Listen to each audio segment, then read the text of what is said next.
दोस्तों बॉलीवुड दिन भर के नए एपिसोड में आपका स्वागत है। और भाई साहब आज इस एपिसोड में ऐसी खबरें हैं कि सुनकर मजा आ जाएगा, दिल गार्डन गार्डन हो जाएगा कसम से। आज की सबसे पहली खबर है एक बीजेपी के नेता विजय गावित साहब के बारे में। अब आप कहेंगे कि भाई ये तो पॉलिटिकल खबर है। जी नहीं, उन्होंने कहा है कि देखो भाई ऐश्वर्या राय डेली मछलियां खाती है, इसलिए उनकी आंखें इतनी अच्छी है और औरतों को डेली मछलियां खानी चाहिए क्योंकि मछलियां खाने से औरतों की स्किन चिकनी हो जाती है। अगर आपको याद हो तो कुछ दिन पहले एक और बीजेपी के नेता ने एमपी में कहा था कि भाई हम मध्य प्रदेश की सड़कें बिल्कुल हेमा जी की गालों की तरह चिकनी बनाएंगे। इस देश में नेताओं की बल्ले बल्ले है, वो कुछ भी कहे कुछ भी करे, देश में कोई भी कानून उनके खिलाफ काम नहीं करता है। जो बातें इन नेताओं ने कही है, अगर वही बातें मैं कह देता तो मेरे ऊपर कम से कम 50 FIR होती और जेल भी जाना पड़ता भाई साहब। लेकिन नेताओं का कोई बाल भी बाका नहीं कर सकता। तो एक तरह से अगर ये कहें कि आज हम आजाद नहीं है, एक्चुअली इन नेताओं के गुलाम है, तो गलत नहीं होगा। एक जमाने में हम अंग्रेजों के गुलाम थे और आज इन नेताओं के गुलाम है। बस फर्क सिर्फ इतना सा है कि भाई वो गोरे थे, विदेशी थे, और ये हमारे अपने हैं जिन्होंने हमें गुलाम बनाया हुआ है। चलो मैं कहता हूं कि अगर एक आम इंसान भी ये बात कह दे तो समझ में आता है वो नेता कैसे ये बात कह सकते हैं जिनको दुनिया सुनती है। मतलब कुछ तो मर्यादा रखनी चाहिए। आज की दूसरी खबर बहुत ही दुख भरी है। पंकज त्रिपाठी जी के फादर का इंतकाल हो गया है, ऊपर वाला उनको स्वर्ग में जगा दे। आज की तीसरी खबर है अक्षय कुमार के बारे में। मीडिया में कुछ ऐसी खबरें आ रही हैं कि भाई अक्षय कुमार ने सन्नी देओल को पैसे दिए हैं और यही वजह है कि बैंक ऑफ बड़ौदा ने उनके बंगलों की नीलामी नहीं की है। लेकिन मैं आपको गारंटी के साथ कह सकता हूं कि अक्षय कुमार किसी को पैसे नहीं दे सकता। अक्षय कुमार तो किसी को अपना बुखार भी नहीं दे सकता, पैसों की तो दूर की बात है भाई साहब। आज की चौथी खबर है बुढ़ऊ के बारे में। बुढ़ऊ का एक नया वीडियो सामने आया है, एकदम टकला हो गया है और सर पे जगह जगह पर निशान है। तो जाहिर सी बात है जो चमचे मीडिया वाले हैं वो तो ये कह रहे हैं कि देखो ये बुढ़ऊ का नया लुक है, देखो बुढ़ऊ कितना जबरदस्त लग रहा है। लेकिन हकीकत ये है कि उस वीडियो से साफ हो जाता है कि बुढ़ऊ ने फेस लिफ्टिंग कराया है और बुढ़ऊ ने शायद कुछ और सर्जरी भी कराई है। इससे पहले भी बुढ़ऊ बहुत बार सर्जरी करा चुका है और यही रीजन है कि अब बुढ़ऊ बुढ़ापे में उम्र से ज्यादा बूढ़ा दिखने लगा है। मतलब अगर मैं ये कहूं कि एकदम भालू दिखने लगा है तो कुछ गलत नहीं होगा। मेरी समझ में नहीं आता कि ये जो बॉलीवुड के एक्टर हैं ये बूढ़ा होने से इतने डरते क्यों हैं। अरे भाई साहब आप रजनीकांत साहब को देखिए, सर पर एक भी बाल नहीं है लेकिन विग नहीं पहनते। एकदम उनका चेहरा ऐसा है कि देखकर डर लगता है, लेकिन फिर भी कोई सर्जरी नहीं कराते, कोई आर्टिफिशियल चीज नहीं लगाते। उनका कॉन्फिडेंस है, उनको पता है कि भाई लोग उनको प्यार करते हैं और जब उनकी फिल्म आएगी लोग देखने जरूर जाएंगे। और ये बात रजनी सर ऑन कैमरा कह चुके हैं कि ना ही मैं विग लगाऊंगा ना ही मैं बाल लगवाऊंगा। अगर लोग मुझे प्यार करते हैं तो वो मेरी फिल्में जरूर देखने आएंगे और वो मुझे किसी भी रूप में एक्सेप्ट करेंगे। और देखिए अभी उनकी फिल्म जेलर रिलीज हुई, कितनी बड़ी ब्लॉकबस्टर हो चुकी। भाई साहब जिस दिन वो फिल्म रिलीज हुई थी उस दिन तकरीबन सारे साउथ में छुट्टी डिक्लेयर कर दी गई थी। तो इसे कहते हैं स्टारडम, इसे कहते हैं कॉन्फिडेंस, इसे कहते हैं पब्लिक का प्यार। दोस्तों डबल ढोल की आयुष्मान खुराना की फिल्म ड्रीम गर्ल 2 एक दिन के बाद ही रिलीज हो रही है और आज तक की जो एडवांस बुकिंग है उसको देखकर आप हंसने लगेंगे भाई साहब। आप कहेंगे भाई ये क्या मजाक हो रहा है। भाई साहब अब तक मल्टीप्लेक्सेस पे सिर्फ 15,000 टिकट्स ही एडवांस में बिके हैं। कितने? 15,000 टिकट। और मैं ये 3 चेन्स की बात कर रहा हूं, PVR, आइनॉक्स, सिनेपोलिस। ये जो 15,000 टिकट्स एडवांस में बिके हैं इसका मतलब ये है कि इस फिल्म का पहले दिन का बिजनेस होगा ज्यादा से ज्यादा 4 से 5 करोड़ रुपए, यानी कि ये फिल्म रिलीज होने से पहले ही डिजास्टर हो चुकी है। मैं यहां आपको ये बताना जरूरी समझता हूं कि इस फिल्म का बजट 100 करोड़ रुपए है और इस भारी भरकम बजट की वजह सिर्फ इतनी सी है कि इस फिल्म में बहुत सारे एक्टर्स को भरा गया है। क्योंकि जो इस फिल्म के डायरेक्टर हैं राज शांडलिया, उनको ये लग रहा था कि भाई आयुष्मान खुराना की फिल्म कोई देखने आएगा नहीं, तो इसमें ज्यादा से ज्यादा एक्टरों को ले लिया जाए और शायद पब्लिक उन एक्टरों के लिए इस फिल्म को देखने आए। लेकिन उन सब एक्टरों पर भारी पड़ गई है एक अनन्या पांडे। तो 51% पब्लिक को अनन्या पांडे की वजह से इस फिल्म को देखना ही नहीं है। और वैसे भी पब्लिक आज की तारीख में इस डबल ढोल की आयुष्मान खुराना की फिल्म को नहीं देखती। तो एक तरह से अगर मैं ये कहूं कि आयुष्मान खुराना का कैरियर खत्म हो गया तो गलत नहीं होगा, क्योंकि जो हमारे निर्माता निर्देशक है वो आयुष्मान खुराना को फिल्म में तब लेते हैं जब उनको हीरो से लड़की का रोल कराना होता है या गे ये का रोल कराना होता है, किसी और रोल में वो फिट होता नहीं है। दोस्तों आज की छठी खबर है नोरा फतेही के बारे में। कुछ दिनों पहले नोरा ने एक इंटरव्यू दिया था और उसमें कहा था कि मुझे बहुत दुख है कि बॉलीवुड मुझे इग्नोर कर रहा है, मुझे निर्माता निर्देशक मेन लीड हीरोइन का रोल नहीं दे रहे हैं। तो ये बात उछल कूद करने वाले मंकी एक्टर विद्युत जामवाल को बहुत बुरी लगी। भाई साहब उसने कहा कि मैं तो टाइगर श्रॉफ की सस्ती कॉपी हूं, बहुत बड़ा स्टार हूं, मैं नोरा फतेही को मेन लीड हीरोइन का रोल दूंगा। तो विद्युत जामवाल एक मालेगांव स्टाइल की फिल्म बना रहा है, उसमें पहले हीरोइन थी जैकलिन, जैकलिन को निकाल के उसने नोरा फतेही को लिया है, क्योंकि विद्युत को ऐसा लगता है कि भाई नोरा जैकलिन से बड़ी सुपरस्टार है। अरे भाई साहब, अरे भाई साहब माफ कर दो विद्युत भाई। पहली बात तो ये भाई साहब कि आप खुद ही कुछ नहीं हो, और दूसरी बात ये भाई साहब कि ये जो नोरा है ये तो बेचारी आइटम गर्ल है, जैकलिन तो फिर भी हीरोइन है। लेकिन विद्युत भाई आपकी गलती नहीं है, एक कहावत है कि कोढ़ी कोढ़ी को 26 कोस पर भी ढूंढ लेता है। तो आखिर आपने अपने स्टैंडर्ड की हीरोइन ढूंढ ही ली भाई साहब, मुबारक हो भाई साहब। दोस्तों ये तो आप सभी जानते हैं कि एसआरके की फिल्म जवान जल्दी ही रिलीज होने वाली है और इस फिल्म का क्रेज बहुत जबरदस्त है, मतलब हर किसी को यह फिल्म देखनी ही देखनी है।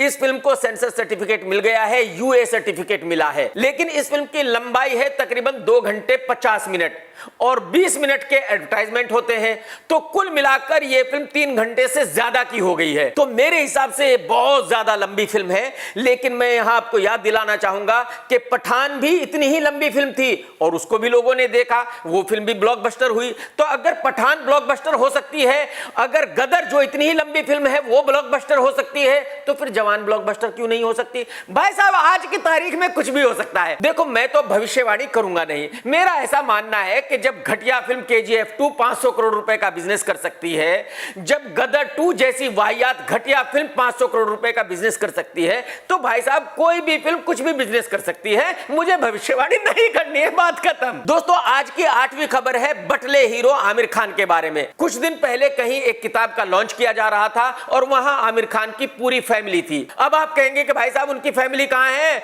वो तो डिवोर्स दे चुके हैं, आजकल तो वो रंडवे हैं। अरे भाई साहब वो रंडवे हैं ठीक है, लेकिन उस फंक्शन में आमिर खान के साथ उनकी दोनों पहली पत्नियां भी आई थी, यानी कि रीना और किरण राव। और भाई साहब दोनों बहुत ही खुश थी, दोनों एक दूसरे से हंस हंस के बातें कर रही थी, मतलब ऐसा लग रहा था कि भाई इससे गहरी दोस्ती तो हो ही नहीं सकती। अब लोग ये पूछ रहे हैं कि भाई ये दोनों औरतें इतनी ज्यादा खुश क्यों थी, और कुछ लोगों का कहना यह है कि वो दोनों खुश इसलिए थी, वो दोनों आपस में ये बात कर रही थी कि इस बटले से पीछा छूट गया, बहुत अच्छा हुआ, इसने हमें डिवोर्स दे दिया, बहुत अच्छा हुआ, आजकल मारा मारा फिरता है, बढ़िया है, यही हालत होनी चाहिए इस बटले की। एक्चुअली बॉलीवुड में ये एक अजीब किस्म की बीमारी है कि जैसे ही डिवोर्स होता है वैसे ही हस्बैंड वाइफ में बेहद प्यार हो जाता है, बस जब साथ में रहते हैं तब प्यार नहीं होता, और डिवोर्स के बाद इतना प्यार हो जाता है भाई साहब, इतना प्यार हो जाता है कि बेस्ट फ्रेंड्स बन जाते हैं, एक दूसरे के बिना जी नहीं पाते हैं, एक दूसरे को देखे बिना नींद नहीं आती है भाई साहब। आप जरा अंदाजा लगाइए कि ये लोग कितने फेक लोग हैं, कितने झूठे लोग हैं, किस तरह की लाइफ जीते हैं। भाई साहब हमारे मुजफ्फरनगर में किसी का डिवोर्स हो जाए और फिर पत्नी को कहीं पति दिख जाए तो भाई मजा ही आ जाए, कसम से नीचे लेटा लेटा के कूटेगी भाई साहब। दोस्तों आज की 9th खबर भी बुढ़ऊ के बारे में है। मैंने कुछ दिन पहले अपने वीडियो में ये बात बताई थी कि बुढ़ऊ करण जौहर की एक फिल्म कर रहा है, और अब ये बात ऑफिशियली कंफर्म हो गई है कि हाँ निर्माता करण जौहर है और बुढ़ऊ उनकी फिल्म में काम कर रहा है। अब मुझे पता नहीं कि करण जौहर साहब बुढ़ऊ के साथ फिल्म क्यों बनाना चाहते हैं। जब बुढ़ऊ का करियर बहुत बढ़िया चल रहा था तब कभी उन्होंने साथ में काम नहीं किया। अब जबकि बुढ़ऊ का करियर टोटली खत्म हो चुका है, पब्लिक को उनकी फिल्म देखनी ही नहीं है, अब करण जौहर उनके साथ फिल्म बना रहे हैं। अब ये करण जौहर साहब की क्या कैलकुलेशन है ये तो उन्हीं को पता होगा। दोस्तों आप सभी जानते हैं 2 रुपीज पर्सन लुखे अनपढ़ गंवार एल्विश यादव को। कल शाम को मैंने उसको एक टीवी चैनल पर देखा और वहां वो कह रहा था कि अब तो मैं फिल्मों में काम करूंगा, वेब सीरीज में काम करूंगा। अरे भाई साहब, अरे माफ कर दे भाई साहब, कौन से सपने देख रहा है बेटा? बेटा जमीन पे रहे, आसमान में मत उड़। तेरे जैसे लुखे को तो यहाँ बॉलीवुड में आप यकीन करो स्पोर्ट बॉय का जॉब भी नहीं मिलता। भाई हीरो की तो बात ही छोड़ दे, तू हरियाणा में ही रहे, वही हीरो बन और हरियाणवी फिल्में कर, औरतों को गालियां दे, घटिया घटिया हरकतें कर, तेरा यही स्टैंडर्ड है, यही तेरा काम है, इसके आगे की मत सोच दोस्त। दोस्तों आज की 11वीं खबर है सन्नी देओल के बारे में। सन्नी देओल ने ऑफिशियली डिक्लेयर कर दिया है कि भाई मैं 2024 का चुनाव नहीं लड़ूंगा, और ये एक्चुअली पहले से ही उम्मीद की जा रही थी, क्योंकि जहां से सन्नी देओल चुनाव जीता था वहां आज तक कभी गया ही नहीं। लोगों ने वहां पोस्टर लगाए हुए हैं कि भाई सन्नी देओल साहब खो गए हैं, उनको ढूंढ कर लाओ। तो ये सन्नी देओल को अच्छी तरह पता था कि अगर वो चुनाव लड़ेगा तो 100% हार जाएगा, और यही वजह है कि सन्नी ने यह ऐलान कर दिया है कि भाई मैं 2024 का चुनाव नहीं लड़ूंगा। अगर आपको याद हो तो धर्मेंद्र साहब ने भी यही किया था, उन्होंने भी चुनाव लड़ा था और जीत गए थे। जीतने के बाद वहां कभी दोबारा गए नहीं थे, और फिर उसके बाद उन्होंने कभी चुनाव लड़ा नहीं। तो एक तरह से कहा जाए कि सन्नी देओल धर्म जी के असली बेटे हैं तो गलत नहीं होगा। जो जो बाप ने किया भाई साहब बेटा भी वही कर रहा है। धर्म जी ने 2 शादियां की, सन्नी देओल ने भी कुछ ऐसा ही किया। धर्म जी ने एक बार चुनाव लड़ा, दोबारा कभी नहीं लड़ा, सन्नी ने भी वैसा ही किया। यानी कि जैसा बाप वैसा बेटा। दोस्तों आज की 12वीं खबर है वेलकम बैक के बारे में। आप सभी को पता है कि फिल्म वेलकम में हीरो था अक्षय कुमार, वेलकम बैक में हीरो था जॉन अब्राहम, और वेलकम बैक इन जंगल में हीरो है अक्षय कुमार। लेकिन इस बार डायरेक्टर अनीस बज्मी साहब नहीं है बल्कि अहमद खान साहब हैं, और इस बार अक्षय कुमार के साथ अनिल कपूर और नाना पाटेकर साहब भी नहीं है। तो लोग पूछ रहे हैं कि भाई ये दोनों फिल्म में क्यों नहीं है, इनकी जगह संजय दत्त और अरशद वारसी आ गए हैं। तो अनिल और नाना के इस फिल्म में ना होने की वजह यह है कि अनिल कपूर ने मांगे थे 18 करोड़ रुपए।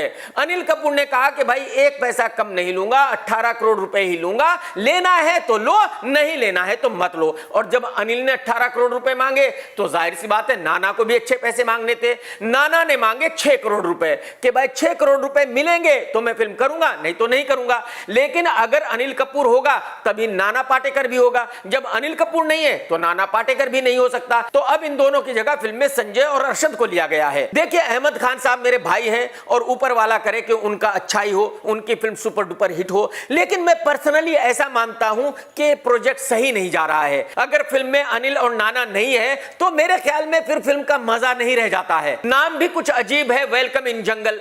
तो मुझे पर्सनली ऐसा लगता है कि अहमद भाई को यह फिल्म नहीं करनी चाहिए। अहमद भाई को इसी स्टार कास्ट के साथ कोई और फिल्म बनानी चाहिए। इस फिल्म के निर्माता फिरोज भाई भी मेरे भाई हैं, तो मेरे ख्याल में अहमद भाई और फिरोज भाई दोनों आराम से बैठकर अच्छे से सोचेंगे और डिसीजन लेंगे कि क्या उनको यही फिल्म बनानी चाहिए या कोई और फिल्म बनानी चाहिए। आज की 13th नंबर खबर बहुत बढ़िया है, वो है चंद्रयान 3 के बारे में। आप सभी को पता है कि आज चंद्रयान 3 चांद पर उतरने वाला है, तो मैं ऊपर वाले से दुआ करता हूं कि चंद्रयान 3 सही सलामत चांद पर उतरे और हिंदुस्तान का डंका पूरी दुनिया में बजे। आप सब लोग भी प्रे करना, दुआ करना कि यह मिशन कामयाब हो। जो हमारे इसरो के वैज्ञानिक हैं उन्होंने बहुत मेहनत की है पिछले कई सालों में इस चंद्रयान को भेजने के लिए, तो उन सब की मेहनत कामयाब होनी चाहिए, सबको इसका फल मिलना ही चाहिए। आज की 14th खबर भी सन्नी देओल के बारे में ही है। मैं पूरा आपको बता देता हूं कि अब तक क्या क्या हुआ। देखिए पहले बैंक ऑफ बड़ौदा ने नोटिस निकाला कि वो सन्नी देओल के बंगले की नीलामी करेंगे।